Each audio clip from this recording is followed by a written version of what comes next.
So, I mean, this is the second time I've seen this film, and I just want to start by saying that I think it's one of the best and most unique experiences that one can have in a movie theater.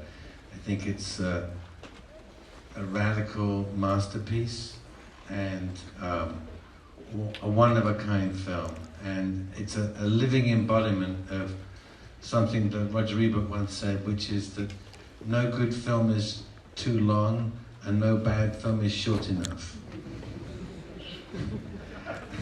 And seeing it for the second time, I don't think there's not a wasted second in it. I don't think you could make it 1 second shorter.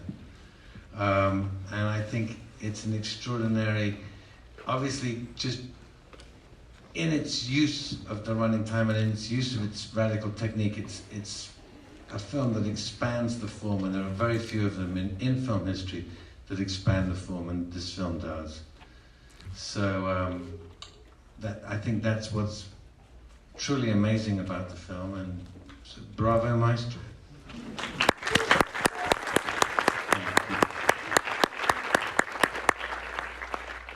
And really, I think there is so much of it that's interesting. I think the thing, yes, formally the film is unique and it's radical, and it was something that exists entirely on its own. But I think what makes it also, what really elevates it to being one of the most important films in film history, is that it embodies, in a very real way, a huge shift in history that happened in Europe in that period. And I think, which begins, of course, the story begins with the novel of, excuse me if I don't pronounce his name correctly, Krasznahorkai.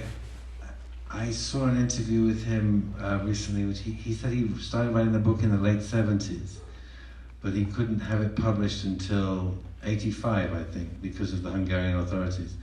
But when did you first become aware of his book? It was 85 spring, and I was walking with a friend of mine. Unfortunately, he passed away, and he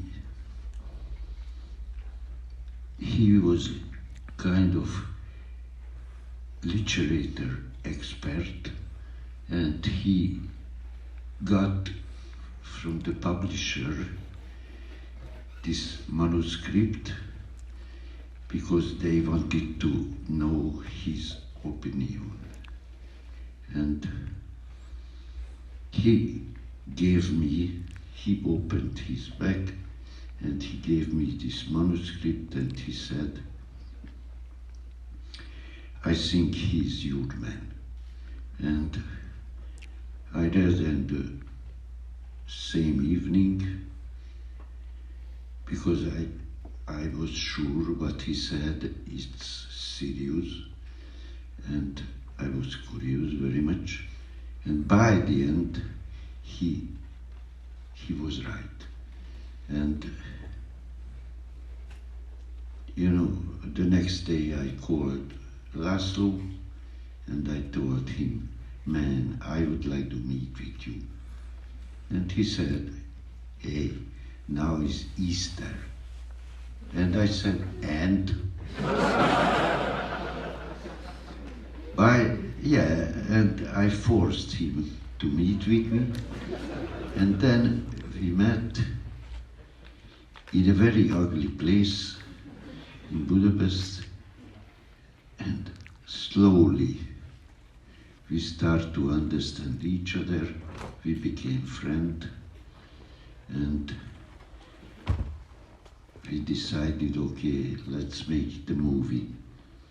But it was 1985, and they did not allow me to do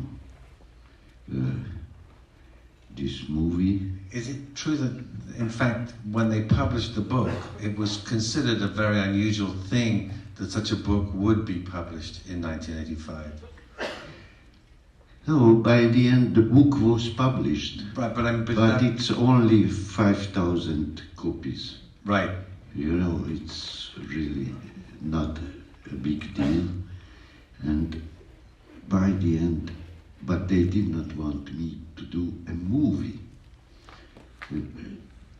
And we had to wait, let's say, till 1991, when this... And in between you made the Damnation game with him, right? Yeah, we made it before this, by the end, the Damnation, just to do something. And just not to committing suicide. And really, it's not a joke. No, I understand. And you went to Germany almost as an exile, right? I was kicked out from the country after the Damnation, and I moved to West Berlin, and I got a one-way passport. It was valid to there and no way back.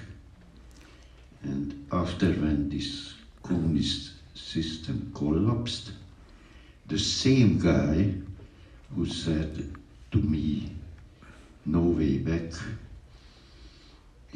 same person who said to me, no, he was calling me West Berlin, 1990, and he said he wants to meet with me. And we met. And I was surprised why he's calling me after this. And he said to me, please come back to Hungary. I said, what? How come? And he said, because now we are rebuilding the whole film system and we need a director who is not tarnished. Was involved Not in their system, right? Yeah, Somebody yeah, who could be, let's say, who is innocent. yes. For this political shit, because they have to show up somebody who can be, let's say, acceptable for the world. And I said to him, okay, I'm ready to go home, but two things. First, I would like to do the Sátántangó. He said, okay. I said, but you have to know it will be a little bit long, and you have to know only one thing. You cannot say any fucking word to me. Shut your mouth. And he promised. And the last question it was, what can I do with this passport? Because it was a stamp. It's no way back. And he said to me, don't worry, just you can go and we will manage it. So when you went back to Budapest, was there still the state organizations, that were involved in filmmaking? Did they still exist at that point in 1990? Absolutely. So but it's not changed till today. Till today, you have everything is centralized and controlled by the government. But that time it was a democratic government, and after the communists, and they did not care about what the filmmakers are doing. But now, in a sense, the book, I think, if I'm not wrong, it occupies in Hungarian culture and imagination a similar kind of space to the way that Master and Margarita does in Russia, in that it's a book that kind of crystallized a certain kind of sensation about the communist era and how people suffered, and also I think that there is a similarity as well in the figure of Irimiesh, in that he is almost, is he a mystical figure, is he a supernatural figure, or is he just a con man? And I think obviously it's much more ambiguous in Sátántangó than it is in Master and Margarita, but there is a kind of broad similarity in the way that the books, I think, functioned within those cultures. But I think what's different is that your film is so, it's such a cinematic creation that it kind of makes something that could have been very specific and local into something that's universal and almost a spiritual experience, I think.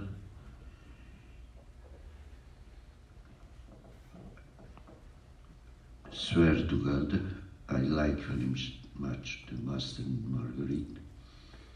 When I have been the last time in Moscow, I went through all. Yes, to put the flag. I've been there. Yes. All places where it's happened. But the main issue is, you have a book, which is excellent book. You can read because it's published in English. And, I just had a feeling, because László was living in the Hungarian lowland, he was with this kind of people, and then he wrote. And I had a feeling I cannot do a simple adaptation. And because the film and literature is two different languages, you cannot, it's no direct way. You know what I decided? I went to the Hungarian lowland. I went through the whole, it was 2 years when I was living with those people, and I had shitty places and everything, but I had to know what is the reality. And by the end, I decided we have to find the film language, and it has to come up from this reality. And here is a book which is based on the reality, and if I watching the reality, I have to build up a film. This is, and no direct way between them. The things are based on the same reality. When I asked László to go to the place where he was living, and he introduced me the real people.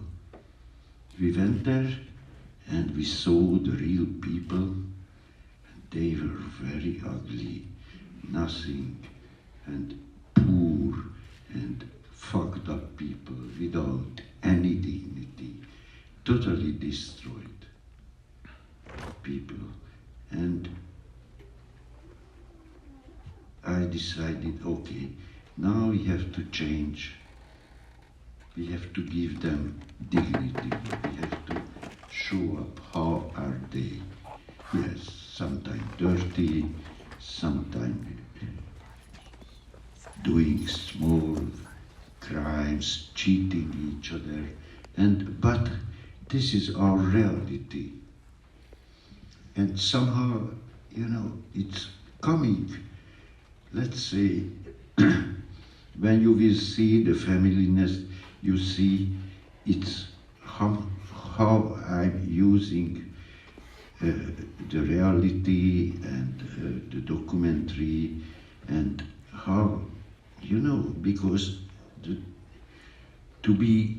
you can shoot only the reality, because you have a lot of lenses on the camera, and which is called objective. The world itself, how we call it, our lenses, it tells us you can shoot only real things. Because These concrete things. Has to be concrete, yes. But I think one of the things that's extraordinary about the film for me is the way that using the time, it makes it, as you say, almost like a documentary at times, but at the same time there is this incredible sense of fantasy about the film. Like in the scene where Rimiesh just suddenly announces in the bar that he's going to blow everybody up. And it's like the whole thing seems to stop, like time seems to stop, and it becomes almost mystical. And even the bells, which at the beginning you think is some sort of toll of doom, and turns out to be just a crazy man who thinks the Turks are coming. But there's something about it that feels magical at the same time as it feels very real. And I think that's a huge part of why the film is very transcendent. But what I really wanted to talk to you about is in terms of the people, is the extraordinary, incredible little girl that, I'm sorry, I can't remember her name, it's Erica. But I mean the actress's name, I don't know, but tell us how you found her and what her story, she has an incredible story, I think.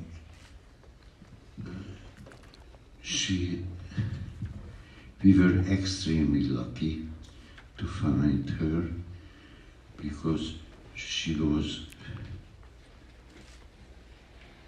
one of my assistants, because I had 4 assistants and everybody was running up and down in the whole country, going schools, and by the end one of my guys went an orphanage in East Hungary, very close to the Ukrainian border, and we were in a hurry, and he had no time to work with the kids.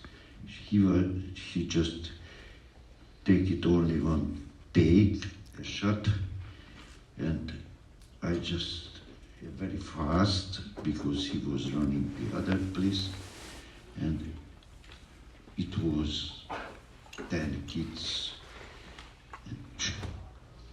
and at the end of this shitty video, it was a very small girl, and with this full of fear on her eyes.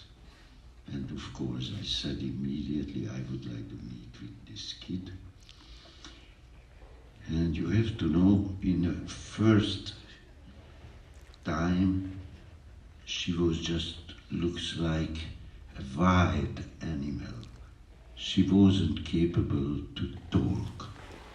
She wasn't capable to say hello. And and her fate and her body and everything, it was really moved me, and we started to work with her just to get a little bit liberate her. And after this, we were working with her in The Man from London. She played the daughter of Tilda Swinton, and afterwards, in the final movie, The Touring Horse, she grew up really. She became mother, and she has 2 kids, and she was in The Touring Horse. So you kind of adopted her almost. No. Hey. I'm not. What? Swear to God, when she had some problems and she had no money or something, of course, she called and, fuck, what can I do? Of course, I help, because I feel responsibility. You know, where you are working with somebody, you have a really strong relationship, which means I have responsibility for all crew members, for everybody who belongs to production. I mean, also, I guess, Mihaly Vig, is that how you say it? He did the music as well, right? Yeah, but I was already working with Mihai since 1983, and and he played the Irimias, because we tried. Mostly they are not actors. So he's a musician primarily, right? He is a musician, of course. Yes. And a poet. If you ask him what is his job, he will say poet. And why did you bring Peter Berling in from? Because I think Peter Berling, who plays the Doctor, I don't know if you're not aware, he's also one of. He was on the boat with Werner Herzog in Aguilera, Wrath of God, and he produced a number of films for Fassbinder, and he was a pretty central figure actually in the new German cinema. Was he someone that you met in Berlin when you were there? No, I'm not in Berlin. He was the idea for my German producer. He was suggesting and recommending him, and I said, okay, let's try. He flew from Berlin to Budapest. I went to the airport to pick up him. I saw it immediately. No reason to do any fucking casting or something, but you know what? I went there with my car, and when he was sitting next to me, the whole car became like that. But he really captures your heart. He's so funny and he's so moving, and I think the film is so funny, and I know you weren't here. Yeah, this is a comedy. We got a lot of laughs. There were a lot of laughs. And something else though that really fascinates me, and I saw the making of film of the Turin Horse, actually. And when you were on set with Agnes Hornitsky, and she was very much timing the shots. So with a stopwatch after every take, and you were very concerned about the timing of how long each thing had played out. This is for the Turin Horse. So were you aware when you were shooting what the running time would be, and how long was the first cut? Same. Hey, when you have long takes, there is no editing. No editing. Just putting everything to the right place, and then it's done.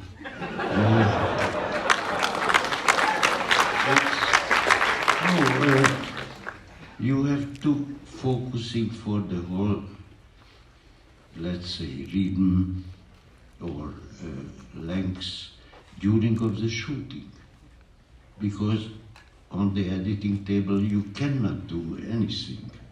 You cannot correct or cannot do anything. It's just collect the whole things and then. Well, something that I'm very aware of when watching the film is, obviously being a filmmaker myself, is often when we see rushes as filmmakers, you see the raw material, the dailies. And everyone loves the movie when they see the dailies. and then when they see the first cut, they hate it.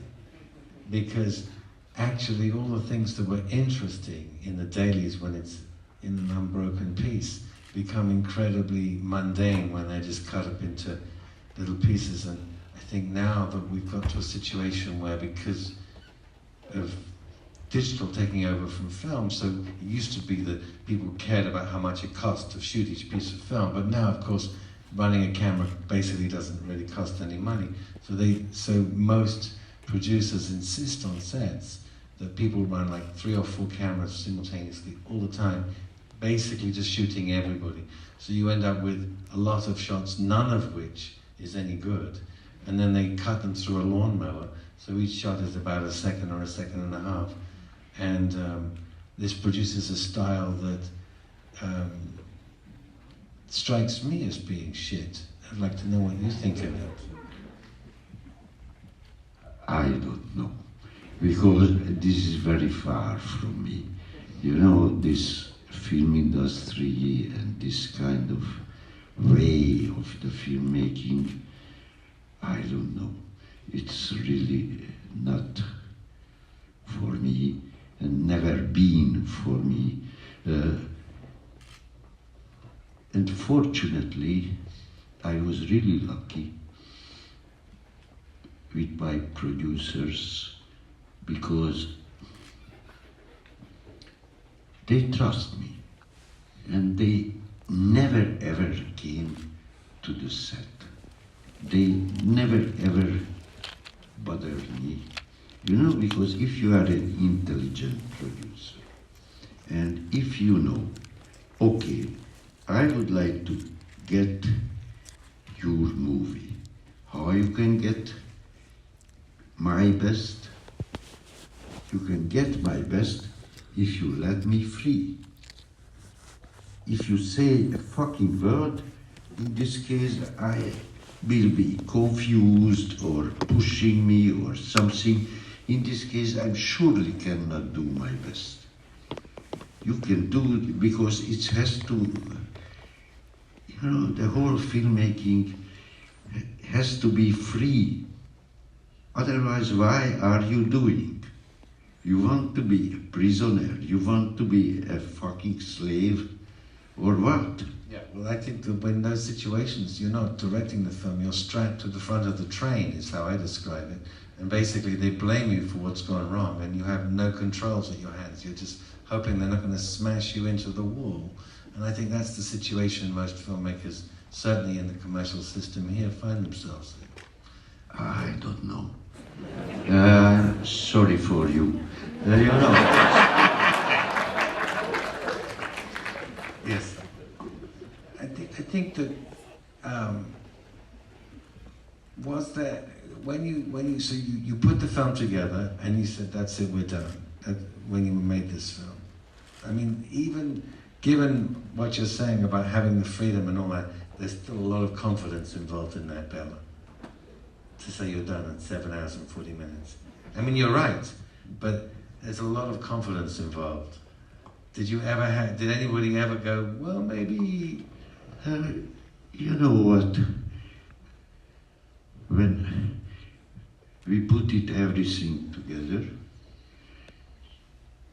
I called my producers, a German one and a Swiss. But you know, the German guy, it was a part of this German new wave from the 70s, and Ruth Walburger, the Swiss producer, she was a producer of Jean-Luc Godard, and somehow those guys weren't stupid. And they came to Budapest, we were showing them, and Ruth had a little panic because she made a contract with the Swiss television and she did not listen very much, and she signed a 1.5 hour long movie. And by the end she had to pay back 60,000 Swiss francs, which is not a big amount. She did not care so much, and she loved the movie, and the German producer loved the movie, and we did not have any problem, because if you work with some intelligent people, in this case, no reason to say anything, because we are together, we are in the same boat, and we want the same. Of course, they want success, and money back, but they did not put money from their own pocket. They applied, they just organized something, and then they are transferring. But but Europe is different than the state. But the logic of the capitalism is same, which is definitely poisoning the human being, and I'm 100% sure it's this producer system and this industry system is not helping or liberating the filmmakers. Well, what it certainly does is it's stopped any kind of formal progress in the art of cinema, in that people basically are still remaking the same things that were made in the 50s. And in terms of the content, but also in terms of the way the screenplays are structured, even the way performances are directed. And I think the lack of progress in the end will lead to the form stagnating unless people like yourself, have the courage to push it forward. But I think obviously this is a film that now, 30 years later, or nearly 30 years later, has achieved a legendary status and is considered a milestone in the development of film. But in 1994, was it immediately accepted, or do you feel like it's built and it's building now? Because I feel it's a film that almost its reputation over the years has definitely increased. From the world premiere, it was in the Berlin Film Festival, and immediately huge. So it's absolute success. Yeah, it was obvious from the get-go, from the instant. But it is only a film festival. But when I see now, it's still working, and this is just as a quick survey. How many people here weren't born when this film was made? Oh my God. That's success, Béla. okay. Would we like to have some questions from the audience then? It's been a rare treat to have you with us for a full week, but up to this point, all my exposure to you, besides your work, has been reading online articles about films, besides having seen them. And some of the stuff out there, Susan Sontag, etc., is great and authentic. Other stuff, I don't know if it's true or not. One of the stories I read is that you were Japan was two dogs on it, and it's not the two dogs that matter, it's the white space around it, and that was kind of an impact on your way you think about space and time. I'm curious if that story is true. Absolutely true. Yes, I was in Tokyo. It was an old professor who took me to No Theater and who took me to this gallery, this museum. And it was a picture, white, and just two black points. And the professor said to me, "You came from West." And he said, "For you, the story is the 2 point, the 2 black point. For us, the white, what is between." And I was thinking a lot about the 2 points and the white, and I think he was right, because this is not a story. Plus, I hate the storytelling. I hate especially the linear storytelling. It's boring for me. And what is interesting for me, the space, the time, and the things,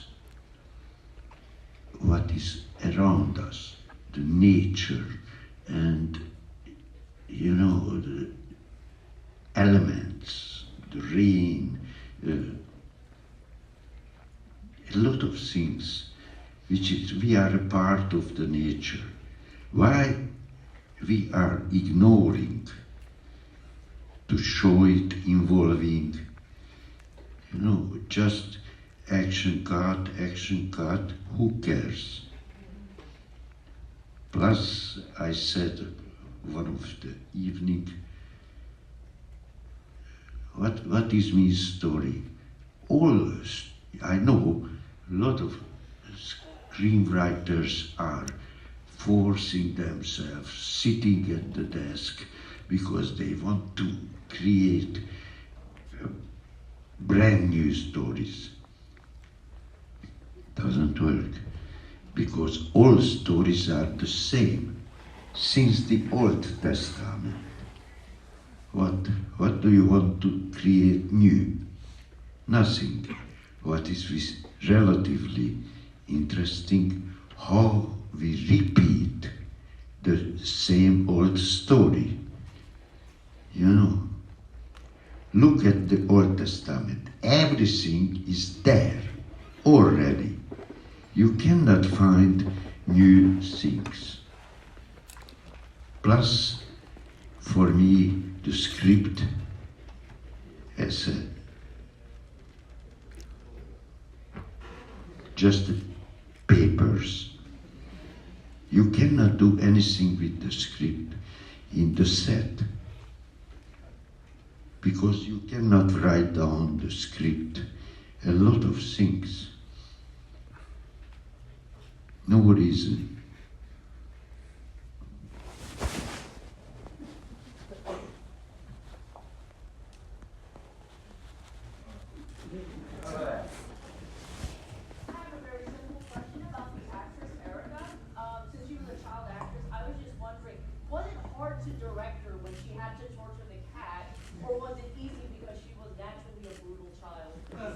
No. First of all, I have to disappoint you, because we were training with her more than 1 month. She was playing with this cat every day, 1.5 hours. And when they were turning, it was just a play for the cat and for her too. It's all sound effects, mostly, isn't it? Mostly sound, yeah. Because when we shot, we did not have any voice from the cat. And the cat's nail, when she's protecting herself, it's growing out and scratching you. But she did not have any scratch. Erika had no any scratch. And they were friends, and they were playing. They were every day before we shot this scene. And the cat Des it was, I called my animal doctor, veterinarian, and he came and he gave a sleeping injection for the cat, and we had to be very careful about the timing, because how she's falling to sleep, and the camera has to be there. And you know, can you believe we are killing a cat? Never, never, never, ever. Because we are doing this fucking movie to protect the dignity of the life. That's the reason. Doesn't matter, of course, the human dignity, the dignity of the nature, the dignity of the animals. It's impossible for me. You know, this is a moral question. Well, I think it's obvious from all the other animals in the film. The cat is one of a menagerie in this movie, and for everything from the cows to the spider, and the horse, they're all so natural in it. There's no, you can see that they were, you know, when an animal is tense on set, you can see immediately, and none of them look that way. Of course, because we loved the animals. Over here? When you made this film, if there's one takeaway that you would want the audience to walk away with about perhaps Hungary, if there's one takeaway you could get that you would want the audience to walk away with about Hungary as a country, what would you want the audience to take? He wants to know what do you want the audience to think of it? You know, even if we shot and we did it in Hungary and belongs to the Hungarian landscapes and a lot of things, but if you see all my stuff, you can see my goal is to say something about Hungary, which is something which is not only Hungarian, universal and timeless. This is my goal. You can see after this talk the family nest, which is 46 years old movie. Very soon 50 years old. And that's still going around the world, because not even if it is showing Hungary, but I don't want to talk always about this shit, you know, especially now Hungary is over. Yeah. What is your process with, because I know you work with a lot of non-actors, what is your process with working with them and directing them or casting them? You know, when you have, let's say, an idea about the movie, you have some characters in, let's say, your story or something.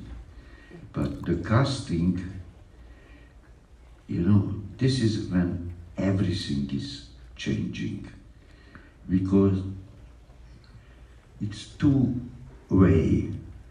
You do a casting and you can take actors and you are pushing them to playing your characters. But your characters never existing, because you will find some people and those people has their own personality. And I never choose actors, I'm all the time choosing personalities. If their person, and I'm choosing somebody who has strong personality and relatively close to the character. But it's not, and you know, even if sometimes we are working with professional actors like Tilda Swinton or some others, and some non-professionals, the main issue is I'm treating them the same. I don't mind if somebody is actor, but if somebody who is actor and start to playing, I say immediately, thank you, it was very nice, but not for this movie. Because I say, don't play, just be. Does that mean you served them plum brandy? Does that mean the brandy was real? Yes. But not the doctor's brandy.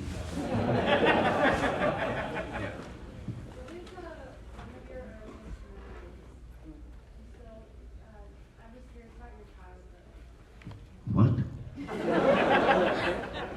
Just want to know your childhood, earliest childhood memory. Your earliest childhood memory? First thing you remember, Béla, from life. Yeah, when I was 3 years old, and I was fed up with my mother, and I left. And the police catched me when 2 kilometers far. I don't know how many miles, but I was just. So you were trudging and trudging? You were trudging and trudging? Just What, walking. what does the walking. guy say in the bar when he's... Baktattu, Baktattu. baktattu.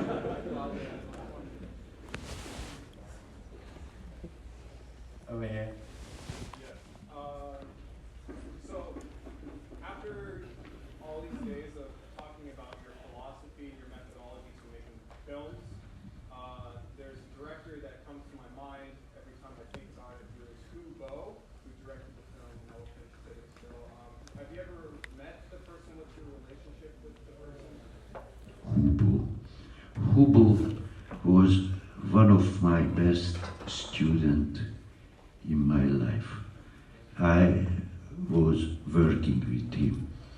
We met in China, in Xining, which is the beginning of Tibet.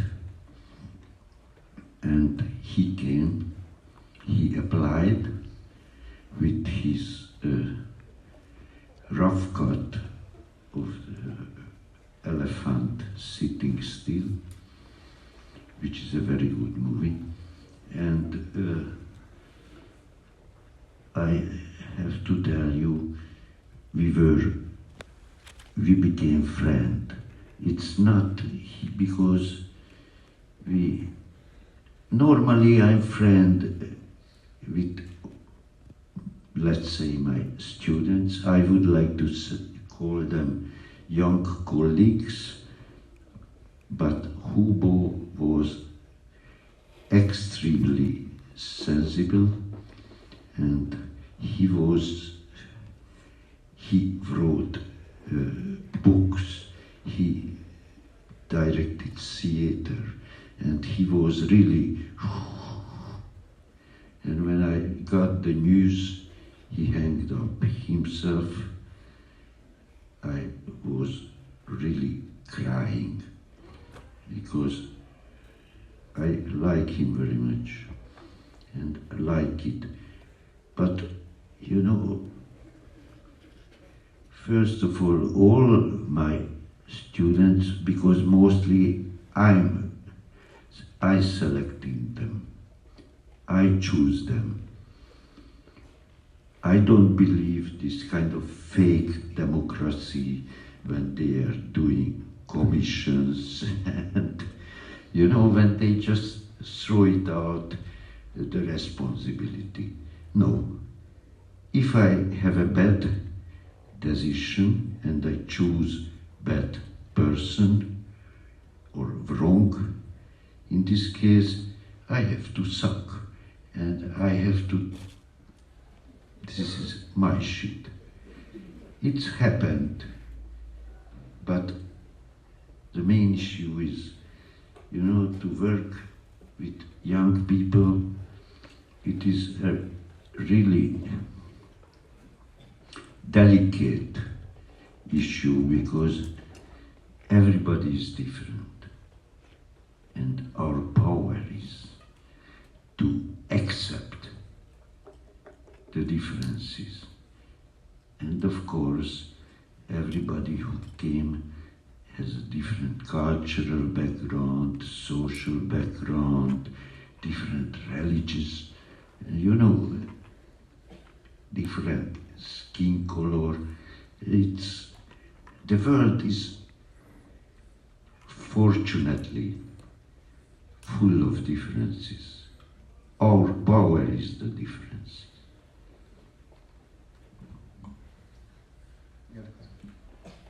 Yes, I've noticed a lot of striking similarities with this work, with the work of Andrei Tarkovsky, specifically Andrei Rublev came to mind. And I was just wondering what your relationship was with his work and if it influenced you in any way. You know what is the difference? I think I do. Tarkovsky was religious. When he had rain, it was cleaning the people. He believed the God. And I'm not. Sorry. And I just, our rain just makes your life more shit. Because makes mud, they're difficult to move, it's just hard.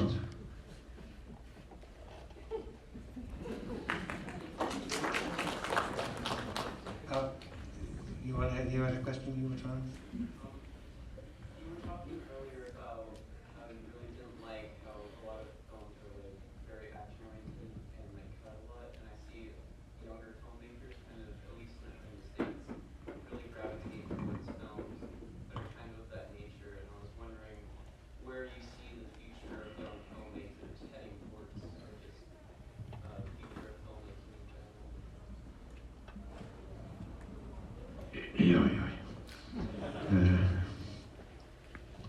Tell the question to them because he was very. Oh, yeah. He's asking what the future of filmmaking is, given that a lot of young filmmakers like lawnmower cutting. I think almost every day I said very clearly, first of all, the future of the cinema is already here. We are living in the tomorrow's cinema because you have a telephone, you have a computer, you can shoot. And if you want to be part of this system, in this case you will be lost. If you try the way, let's go to underground, let's do how you can. You cannot depending by this system. No. You have to be yourself. And about let's say, okay, I liked it very much to do long takes. But if you do, I can accept. It's everything is, it's so stupid. We have to be open. And if you feel you can show the world, let's say, short takes, or in this case, do it. But I would like to see on the screen your personality, your anger, or your energy, or your presence. What is the problem with those movies? Because you don't see the personality of the director. You just see a fucking conformist person behind the camera. Who cares? And I don't say, now, no rules. 21st century. You have to do on your own way. I don't know any fucking recipe, but you have to follow. No. Well, I think that's just about the last word we could have there, but I think that just want to say one thing to finish is that you are incredibly lucky to have seen this masterpiece with the legend that made it.